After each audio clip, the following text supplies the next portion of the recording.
মেয়ে থাকে বাড়ি, ছেলে থাকে একটা ওদিকে আর একটা আপনাকে দেখে কেটা?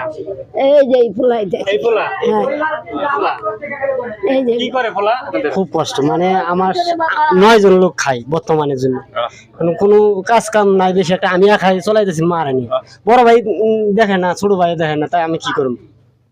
মানে খুব কষ্টের মধ্যে আছে। আমি মারে নিয়ে দেশে যে থুমো এই লোক নাই আমার, মানে মারে নিয়ে আমি পারি না বাড়ি থাকবার, পারি না আমি এখানে থাকবার, মারে নিয়ে আমি একাই এই জায়গাতে আছি।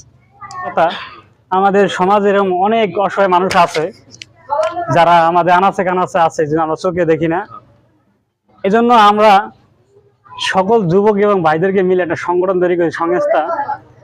আমরা নিয়ত করি যে গরিব অসহায় ভাইদেরকে আশেপাশে যারা আছেন জমি নাই তো আমরা তাদের পাশে দাঁড়াবো। এইভাবে দেখেন, দেখলেই বোঝা যায় কতটা অসহায়